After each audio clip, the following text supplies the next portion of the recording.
Everything you're holding on to will eventually leave. People change, bodies weaken, wealth disappears, time moves forward without asking permission, and one day, everything you thought mattered will feel very far away. Islam never promised permanence in this world, it promised truth. And the sooner you understand that nothing here lasts forever, the sooner your heart stops breaking over what was never meant to stay. The real question is not what will I lose? The real question is, what will remain when everything else is gone? This world was designed to end, not to fulfill you. This world was never meant to complete you. It was meant to test you. Allah created the dunya with beauty, attraction, and comfort, but He never promised it permanence. Everything in it carries an expiration date. When a believer forgets this, the heart begins demanding from the world what only Allah can give. Disappointment follows not because the world failed you, but because you expected eternity from something Allah designed to fade. The Quran reminds us again and again that this life is temporary, not to make us hopeless, but to make us wise. When you understand that dunya is passing, you stop expecting it to satisfy your deepest needs. You stop being shocked when things change. You stop breaking every time something leaves, because you realize this was never meant to be your home. It was meant to be your journey. Many people feel empty not because they lack blessings, but because they are searching for fulfillment in a place that cannot provide it. No amount of wealth, admiration, comfort, or success can quiet a heart that was created for Allah.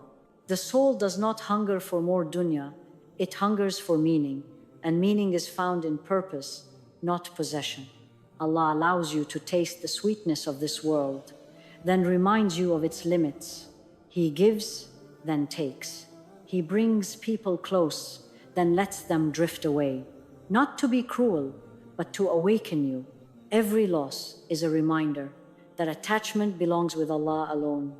When the heart clings too tightly to dunya, Allah gently or sometimes painfully loosens its grip.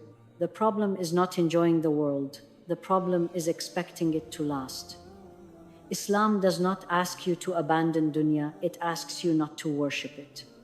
When dunya becomes the source of your peace, fear enters. When it becomes the source of your identity, anxiety grows, because deep down, you know it can all disappear. The believer who understands the temporary nature of life lives differently. Loss does not destroy them. Change does not terrify them. Aging does not depress them, because their heart is anchored beyond time. They take from the world what helps them, and they release what weighs them down. They walk through life with open hands, not clenched fists. When Allah removes something you loved, it is often because your heart began leaning on it too heavily. What felt like stability was actually distraction. What felt like fulfillment was actually delay. Allah removes so your heart remembers where true fulfillment lives, not in what passes, but in who remains. The dunya promises happiness, but never guarantees peace. It excites, then exhausts. It attracts, then disappoints. Allah allows this cycle so that the believer eventually asks the right question. If this was meant to fulfill me, why do I still feel empty? And that question becomes the doorway back to Allah. A heart that understands this world will end becomes lighter. It forgives faster. It lets go easier. It invests wisely. It stops obsessing over outcomes and starts focusing on obedience. Because it knows the scoreboard is not here, it is with Allah. Nothing in this world was designed to stay. Not youth, not strength, not relationships, not status. And once you accept this truth, you stop demanding forever from something temporary. You begin preparing for what actually lasts. The dunya was designed to pass. The soul was designed to return. And fulfillment was designed to be found only with Allah. People leave. Status fades. Bodies age. People enter your life promising permanence, but Allah never wrote eternity into human relationships. Hearts change, circumstances shift. What once felt close slowly becomes distant, And this is not betrayal by creation, it is the design of the Creator. Allah never intended people to be your anchor. When we forget this, heartbreak becomes deeper than it needs to be. Islam teaches us early on, love people with mercy, but attach your heart to Allah alone. Every human relationship carries limitation. Even the most loving parent ages. Even the closest companion drifts. Even the strongest marriage is tested by time. This is not pessimism, it is realism grounded in faith. When people leave, it is not always because of wrongdoing. Sometimes Allah simply reminds you that reliance belongs with Him, not with creation that was never meant to last forever. Status fades quietly. Titles that once opened doors eventually mean nothing. The respect that followed your position weakens the moment the position disappears. Islam warns us not to confuse honor with titles. Real honor comes from taqwa, not recognition. When status fades, Allah is teaching the heart not to build identity on what can be taken away overnight. Many people suffer deeply when their status changes, not because they lost respect, but because they tied their worth to it. Islam protects the believer from this pain by reminding them that their value was never in what they achieved, it was in who they were before Allah. When you stand before Him, no title will speak for you, only your deeds will. The body also changes slowly, quietly, and without apology. Strength weakens, energy fades, beauty alters. No matter how much you protect it, time leaves its mark. Islam does not deny this reality, it prepares you for it. The Prophet ﷺ taught us to value health and youth, not because they last, but because they are temporary opportunities to do good. Aging humbles the soul. It strips away illusions of control. It reminds the believer that this body was never permanent housing, it was a vessel. And when the vessel weakens, the soul must be strong. That strength does not come from the mirror. It comes from connection with Allah. When people leave, status fades and bodies age. Some hearts collapse because they invested everything in what was passing. But the believer who understands this reality becomes steadier.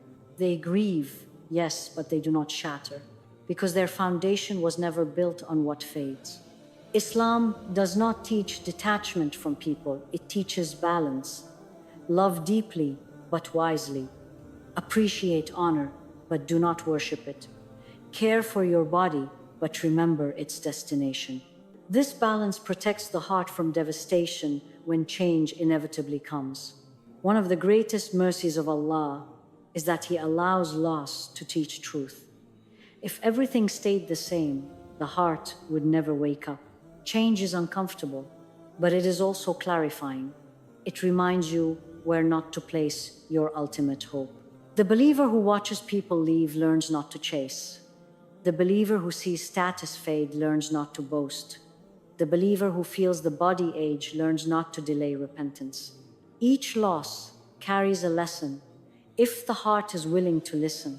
When the world begins to slip away, Allah is not abandoning you, He is inviting you to invest where loss does not exist, inviting you to return to the one who never ages, never weakens, never leaves. Allah remains when people cannot. Allah honors when status disappears. Allah strengthens when the body fails. And that is why Islam repeatedly redirects the heart back to Him, not to deny reality, but to survive it with peace. Those who understand this live lighter. They forgive sooner. They prepare earlier. They measure success differently, because they know the real life is not the one that fades, it is the one that begins after this ends. So when people leave, do not beg them to stay. When status fades, do not mourn its loss. When the body ages, do not despair. Let each change remind you gently, this was never meant to last. What lasts is what you build with Allah. And that is where the believer finds peace that time cannot touch. What you chase reveals what you worship. What you pursue relentlessly says more about your heart than your words ever could. Islam teaches us that worship is not only what happens in prayer, it is what occupies your thoughts, drains your energy, and shapes your priorities. When you chase something day and night, worry over it constantly, and fear losing it more than displeasing Allah, that pursuit quietly becomes an act of devotion. Not all idols are statues. Some are ambitions, relationships, or approval. The heart was created to worship Allah alone. When it does not find rest in Him, it will attach itself to something else: success, love, recognition, control. And the more the heart chases these things, the more power they gain over it. This is why Islam warns against unchecked attachment. Not because dunya is evil, but because the heart cannot serve two masters. Many people say Allah is their priority, yet their time, energy, and emotional life tell a different story. They chase people who do not value them. They chase status that never satisfies. They chase comfort while neglecting obedience. This contradiction creates inner turmoil. The soul feels exhausted because it is running towards something that was never meant to be its source of peace. When you chase what Allah did not promise to fulfill you, anxiety follows, fear of loss follows, comparison follows. Because deep down, you know what you are chasing can disappear at any moment. True worship of Allah brings security. False attachments bring constant instability. Islam does not tell you to abandon effort. It teaches you to align effort with purpose. You work, but you do not worship work. You love, but you do not worship people. You strive, but you do not worship outcomes. When effort turns into obsession, the heart has crossed a boundary it was never meant to cross. Ask yourself honestly, what disappoints you the most when it does not happen? What consumes your dua more than anything else? What do you fear losing the most? These questions are uncomfortable, but they are clarifying. They reveal where the heart has placed its ultimate hope. The Quran repeatedly reminds us that some people take their desires as gods, not by bowing, but by obeying them without question. When desire dictates choices more than divine guidance, worship has shifted, and the soul begins to feel restless, even in success. Chasing becomes especially dangerous when it pulls you away from Allah, when prayer is delayed, when values are compromised, when boundaries are crossed. Anything that demands your disobedience to Allah is asking for worship, and that is where the believer must pause. Allah does not need your chasing. He needs your sincerity. He does not ask you to run after what is written.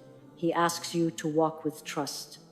What is meant for you will not miss you, and what misses you was never meant to define you. The heart that chases people often loses dignity. The heart that chases status often loses humility. The heart that chases dunya often loses peace. But the heart that chases Allah gains clarity, balance, and strength, even when life is difficult. Islam redirects the believer gently. Chase what lasts. Chase deeds that survive death. Chase closeness to Allah that no one can take from you. When you shift your pursuit, everything else falls into its proper place. This does not happen overnight. Detaching the heart is a process. Allah allows disappointment so the heart learns. He allows emptiness so the heart reorients. He allows loss so the heart remembers what truly matters. When you stop chasing what was never meant to satisfy you, the heart feels lighter. Anxiety softens, comparison fades, peace returns. This is not because life became perfect, but because worship returned to its rightful place. Worshipping Allah does not mean abandoning ambition, it means sanctifying it. You strive for excellence without desperation. You pursue goals without fear. You accept outcomes without collapse, because your worth is no longer tied to what you chase. A believer who understands this lives with intention. They choose wisely where to place their effort. They protect their heart from obsession. They ask Allah to purify their desires before granting them. So look at what you chase not with guilt but with honesty. Let it guide you back to balance. Because what you pursue relentlessly shapes who you become. And when Allah becomes the primary pursuit, everything else either arrives with peace or leaves without destroying you. Deeds are the only currency that survives death. One of the most sobering truths Islam teaches us is that nothing follows us into the grave except our deeds. Not our titles, not our bank accounts, not our relationships, not our regrets. When the soul departs the body, everything we spent our lives collecting stays behind. Only what was done sincerely for Allah crosses with us into the next life. This reality is not meant to frighten us, it is meant to focus us. Death equalizes everyone. The powerful and the weak, the wealthy and the poor, the admired and the ignored, all enter the same narrow space. And in that moment, none of what impressed people will matter. What will matter is what Allah recorded. Every prayer made quietly, every act of patience unseen, every choice to obey Allah when disobedience was easier. These are the only investments that survive the collapse of this world. We live in a time where value is measured by visibility. Likes, recognition, applause, and validation are treated like currency. But Allah teaches us a different economy. In His system, the most valuable deeds are often hidden. A tear shed in sujood outweighs public praise. A secret charity outweighs public admiration. A restrained tongue outweighs winning an argument. The Prophet ﷺ reminded us that when a person dies, their actions end, except for a few lasting deeds. This is not a limitation, it is a mercy. It teaches us where to place our energy. You cannot take your house to the grave, but you can take the prayer you made inside it. You cannot take your career, but you can take the honesty you practiced within it. Many people delay good deeds, thinking they will do them later. Later when life is calmer, later when they are older, later when they feel more prepared. But death does not wait for readiness. Islam urges immediacy, not panic, but intention. Every moment you are alive is a chance to invest in what will outlive you. Deeds do not have to be grand to be eternal. A kind word, a sincere intention, a moment of forgiveness, a patient response. Allah multiplies what is small when it is done for Him. What people overlook, Allah preserves. What the world forgets, Allah records. This is why Islam consistently redirects the believer's focus from outcome to effort. You are not responsible for results. You are responsible for sincerity. A deed done quietly with pure intention may outweigh a lifetime of visible success. Allah measures depth, not display. When hardship strikes, deeds become anchors. In moments of fear, prayer steadies the heart. In moments of loss, patience elevates the soul. In moments of temptation, restraint protects the akhirah. These responses are not accidental, they are cultivated through conscious effort. The believer who understands this truth lives differently. They prioritize consistency over recognition. They choose integrity over advantage. They ask not, how does this look? But, how will this weigh on my scale?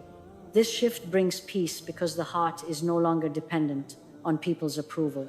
Allah does not forget a single good deed, even when you do, even when no one thanks you, even when it goes unnoticed. The angels record faithfully, and on the day when nothing else helps, those records will speak on your behalf. Our deeds are also our protection. They shield us in the grave. They comfort us in isolation. They become light on a day of darkness. This is not symbolism, it is reality described clearly in our tradition. When you understand that deeds are the true currency, envy loses its power. Comparison fades. Regret softens. You stop measuring yourself by what others have and start measuring yourself by how close you are to Allah. This understanding does not remove ambition, it refines it. You still work, you still strive, but you work with intention, not obsession. You strive with ethics, not shortcuts, because you know what truly lasts. Islam does not ask you to abandon the world. It asks you to use it wisely. Turn your time into worship. Turn your work into service. Turn your struggles into patience. These are the exchanges that carry weight beyond death. So ask yourself gently, if today were your last day, what would follow you? Not in fear, but in clarity. Let that question shape your priorities. Because when the body returns to dust and the world closes its doors, only one thing remains with you: the deeds you sent ahead. A heart connected to Allah never loses everything. A heart that is connected to Allah may lose many things in this world, but it will never lose everything. People may walk away, plans may collapse, health may weaken, status may fade. But when Allah remains at the center of the heart, something essential is preserved: inner stability. This is why some people endure immense loss, yet remain spiritually intact, while others collapse over small disappointments. The difference is not strength, it is connection. When the heart is tied to people, their absence feels like devastation. When it is tied to outcomes, failure feels unbearable. But when the heart is tied to Allah, loss becomes manageable. Pain still exists, grief still visits, but despair does not take root. Allah becomes the constant that steadies the soul when everything else shifts. A heart connected to Allah understands that loss does not mean abandonment, it means transition. It understands that Allah removes to protect, delays to prepare, and withholds to redirect. This perspective does not eliminate sadness, but it gives sadness meaning. And meaning prevents suffering from becoming destructive. The believer connected to Allah does not panic when doors close. They pause, they reflect. They ask what Allah Subhanahu Ta'ala. They ask what Allah Subhanahu Ta'ala. They ask what Allah is teaching, rather than accusing Him of forgetting. This calmness is not ignorance, it is trust, cultivated through remembrance and surrender. Even when the heart breaks, it knows where to return. Sujood becomes refuge, dukkha becomes language, Quran becomes comfort. This return is what preserves the soul. A heart disconnected from Allah looks outward for healing. A heart connected to Allah looks upward, and that direction changes everything. This connection does not require perfection, it requires sincerity. Allah does not demand flawlessness, He invites honesty. A heart that turns to Him in weakness is more beloved than one that performs outwardly while remaining distant inwardly. Loss tests connection. When something dear is taken away, what remains is revealed. If bitterness remains, the heart was attached to the gift. If closeness remains, the heart was attached to the giver. This realization is painful, but it is also purifying. A heart connected to Allah understands that nothing truly owned can be lost because everything was a trust. This understanding softens grief. It transforms mine into entrusted. And when something is returned to its owner, the believer submits with dignity. Even in moments of loneliness, a connected heart is not empty. Allah fills the spaces people leave behind, not always immediately, but eventually. The silence becomes reflective instead of frightening. Solitude becomes intimate instead of isolating. The world teaches us that security comes from accumulation. Islam teaches us that security comes from reliance. The heart connected to Allah does not fear instability the way others do, because it knows its anchor does not move. This connection also guards against bitterness. When loss occurs, resentment seeks a place to settle, but remembrance pushes it out. Gratitude re-enters slowly, acceptance replaces resistance. The heart heals, not because the wound was small, but because Allah was near. A heart connected to Allah also maintains hope without illusion.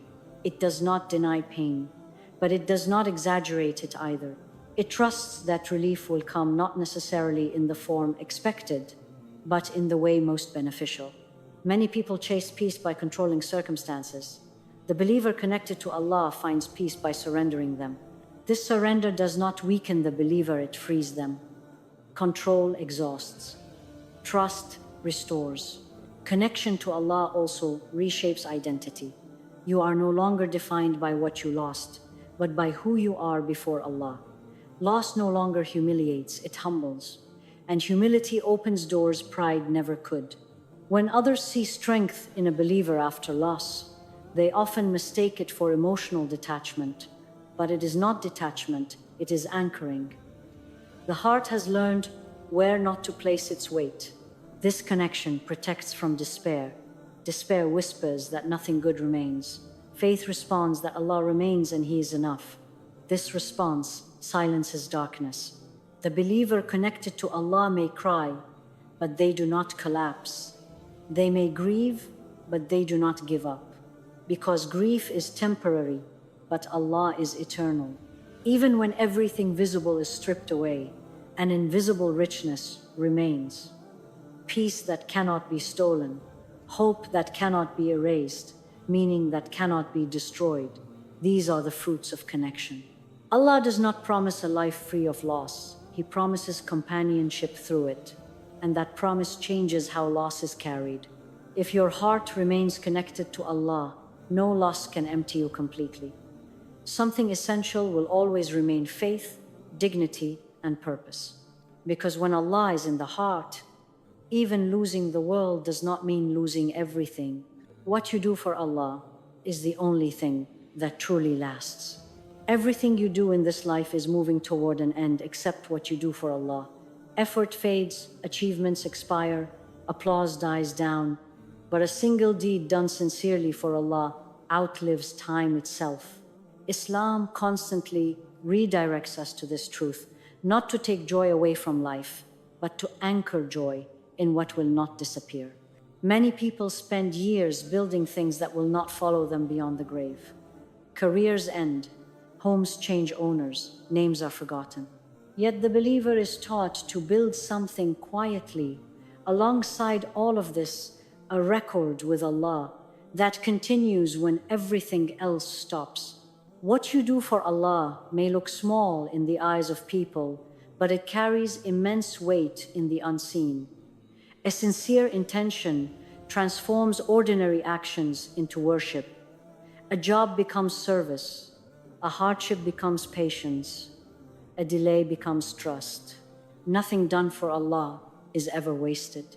This is why Islam places such emphasis on intention. Two people may perform the same action, but only one deed lasts, the one done seeking Allah. The heart decides the value, the sincerity decides the outcome, and Allah alone sees both. People often feel discouraged when their efforts go unnoticed. They give help, support, forgive, and receive little recognition in return. Islam comforts the believer here. If Allah saw it, it was not lost. If Allah accepted it, it was multiplied. And if Allah preserved it, it will return when it matters most. What you do for people may end when relationships end. What you do for Allah remains even when people forget your name. This realization frees the heart from resentment. You no longer serve to be seen. You serve to be sincere. Even pain becomes meaningful when it is carried for Allah. Tears shed in patience are not weakness, they are worship. Restraint in anger is not loss, it is strength. Choosing obedience when no one is watching builds a reward that no one can take away. Islam does not promise that doing good will always bring ease in this life. It promises that it will bring light in the next. And sometimes that light is felt even now as peace, clarity, and inner stability. The believer who understands this lives with intention. They ask before acting, is this for Allah or for approval? Is this pleasing to Him or impressive to people? These questions refine the soul and protect it from exhaustion. What truly lasts is not how much you did, but for whom you did it. A small, consistent deed done sincerely outweighs grand actions fueled by ego. Allah loves consistency because it reflects sincerity, not performance. This perspective also heals disappointment. When efforts do not yield visible results, the believer does not despair. They know their true outcome is not measured here. They trust that Allah is storing what the world cannot hold. Time strips everything down, At the end, what remains is the unseen record: prayers prayed, wrongs avoided, hearts softened, intentions purified. This is the inheritance that does not decay. Doing things for Allah also protects from burnout. When people disappoint, you continue. When outcomes change, you remain steady. Because your motivation was never fragile, it was anchored in Allah. This is why Islam teaches us to renew intention often. The heart drifts easily. Allah invites us gently back, not to shame us, but to preserve our deeds from being emptied of meaning. A life lived for Allah is never small, even if it looks quiet, even if it is unnoticed, even if it is misunderstood. Eternity gives value where the world does not. On the day when everything temporary collapses, what you did for Allah will stand firm. It will speak for you. It will protect you. It will elevate you. That day is not distant. It is approaching with every breath. And Allah, in His mercy, gives us time now to invest wisely. So do not underestimate any act done for Allah. Do not delay goodness. Do not abandon sincerity for speed. What you send ahead will meet you again. When the world fades and all else falls away, only one thing remains with you: what you did for Allah. And that is the only thing that truly lasts. When everything you love eventually fades, what remains is who you were before Allah. The world teaches you to collect, Islam teaches you to prepare. Titles disappear, relationships change, even the strongest bodies return to dust. But every sincere prayer, every hidden act of goodness, every moment of patience carries weight beyond this life. The believer is not attached to what passes, he is anchored to what is eternal. When your heart learns that nothing here lasts forever, it finally stops clinging to the temporary and starts investing in the eternal. That is where peace begins. So don't grieve over what leaves. Grieve only if you leave this world without what truly matters. Because when everything else is gone, only Allah remains.